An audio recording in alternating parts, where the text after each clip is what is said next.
फिल्मों में कहता है ना, दिल की बीमारी सबसे खराब बीमारी होती है।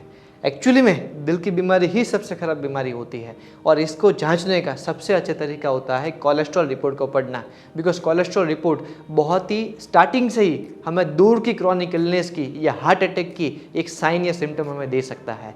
आज के वीडियो के अंदर मैं आपको बताऊंगा कोलेस्ट्रॉल का रिपोर्ट कैसे पढ़ते हैं, कोलेस्ट्रॉल में कौन कौन सी डाइटरी पैटर्न होती है जो मैं डिस्क्रिप्शन में इस बार ऐड करूंगा और सैम्पल डाइट भी आपको डिस्क्रिप्शन में दूंगा। तो let's start our video today.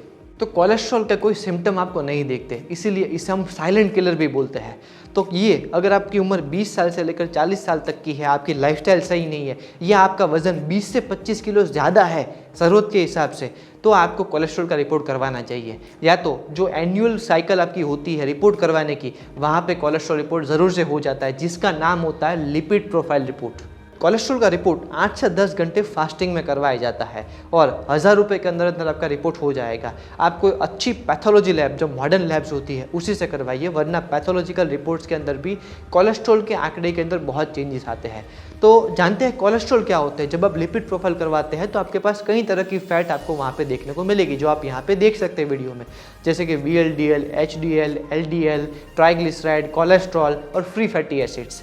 तो ये सारी प्रकार की जो फैट होती है ना, ये सीरम फैट होती है। सीरम फैट मतलब जो आपका ब्लड में पाई जाती है। तो ये सारे ब्लड में पाई जाने वाले फैट के सबसे पहले तो नाम्स है। इसमें आप देख पाएंगे कि भाई ये जो रिपोर्ट है उसमें जो छोटा सा यूनिट होता है जो होता है mg/dl, इसका फुल फॉर्म होता है मिलीग्राम पर डेसीलीटर्स। तो ये यूनिट होता है, आंकड़ा होता है, जिसमें ये सीरम की जो फैट से अलग अलग VLDL, HDL, LDL, कोलेस्ट्रॉल को हम नापते हैं। अगर हम नाम की बात करें तो VLDL मतलब very low density lipoproteins, LDL मतलब लो डेंसिटी लाइपोप्रोटीन्स, कोलेस्ट्रॉल का तो नाम होता ही है कोलेस्ट्रॉल, और HDL मतलब हाई डेंसिटी लाइपोप्रोटीन्स, ट्राइग्लिसराइड्स।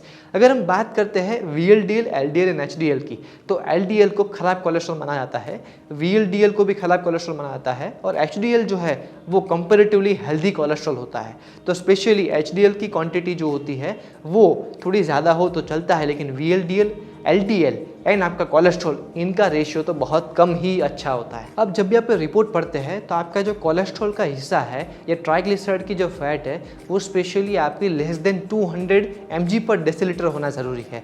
अगर इससे ज़्यादा होती है 240, 250 या 300 या 400 तक, तो मतलब आपकी बॉडी के अंदर जो बैड कोलेस्ट्रॉल या बैड फैट है उसका अमाउंट ज़्यादा है।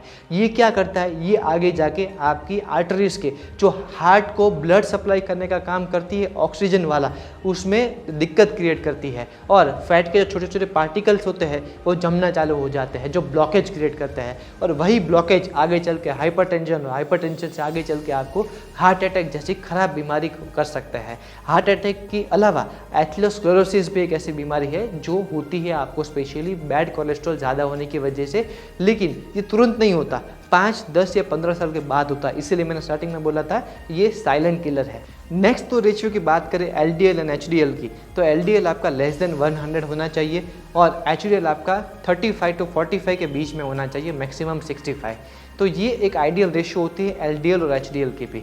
ये 4 रेशियो स्पेशली ट्राइग्लिसराइड, कोलेस्ट्रॉल, आपके LDL एंड HDL, ये चारों पे आपको ध्यान रखना बहुत ज़रूरी है, बिकॉज यही रेशियो जो है वो आर्टरी ब्लॉकेज में बहुत हेल्प करते हैं और आगे चल के हार्ट अटैक जैसी बीमारी आपको करते हैं। इसके साथ 5 टिप्स मैं आपको दे रहा हूँ जिससे कोलेस्ट्रॉल डेफिनेटली कम हो सकता है, जो बहुत ही नॉर्मल है, आपको पता ही होगा, लेकिन फिर भी एक बार आप सुन लीजिए, शायद आपको ना पता हो।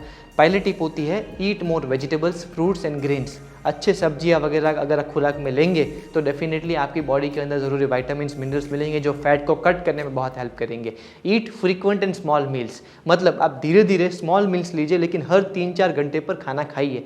ज़्यादा समय खाना ना खाने से भी डायबिटीज जैसे कंडीशन होती है और उसकी वजह से भी कोलेस्ट्रॉल बढ़ने के चांसेस होते हैं। थर्ड होता है डू रेगुलर चेकअप्स, मतलब 6 महीने साल भर में आपका चेकअप हो जाना चाहिए। अगर नहीं होता तो आपको साइलेंट किलर मतलब कोलेस्ट्रॉल होने के चांसेस डेफिनेटली हो सकते हैं और आपको पता भी नहीं चलेगा कि आपको कोलेस्ट्रॉल है। मैंने देखा 20-20 साल के बच्चों को भी कोलेस्ट्रॉल पाया गया है। 4th टिप है reduce dairy product and meat product. Dairy and meat एक ऐसे सोर्सेस है जो आपकी बॉडी में सैचुरेट फैट का इंटेक बढ़ाते हैं, और सैचुरेट फैट जैसे ही बढ़ती है आपकी बॉडी के अंदर कोलेस्ट्रॉल बढ़ना चालू हो जाता है स्लोली एंड स्टडीली। बिकॉज ये साइलेंट किलर है तो आपको स्टार्टिंग में नहीं पता चल पाता, इसीलिए इन दोनों को अवॉइड करिए। लेना है तो मॉडरेट अमाउंट में लीजिए। और 5th होती है avoiding exercise sedentary lifestyle. Sedentary lifestyle मतलब एक ऐसा बंदा कि जो काउच पोटैटो है, जो टीवी देखता है, जॉब जाता है, जॉब में भी कंप्यूटर बेस्ड जॉब करता है और कोई एक्टिविटी नहीं करता। दिन में 30 मिनट की एक्सरसाइज तो ज़रूरी है, अगर ये नहीं होगी तो डेफिनेटली कोलेस्ट्रॉल बढ़ेगा। तो ये 5 ऐसे टिप्स थे जो मैं भी शायद आपको पता हो, लेकिन फिर भी मैंने आपको बताई कि अगर आप करेंगे तो धीरे धीरे 90 डेज़ के अंदर आपकी बॉडी में से कोलेस्ट्रॉल खत्म हो जाएगा, और नेक्स्ट रिपोर्ट का जब टाइम आएगा तो डॉक्टर सरप्राइज होंगे कि आपको तो कोलेस्ट्रॉल है ही नहीं। तो दैट वाज इट, ये हमारा था आज का रिपोर्ट कोलेस्ट्रॉल का। अब अगर आपको इसके बारे में और जानकारी चाहिए तो कमेंट में ज़रूर से लिखिए, वीडियो को लाइक करिए, और अगर आपको इसकी डिटेल डाइटरी डिस्क्रिप्शन जाननी है तो डिस्क्रिप्शन में ज़रूर से पढ़ें। Thank you so much. Dietitian Gautam जानी साइनिंग आउट।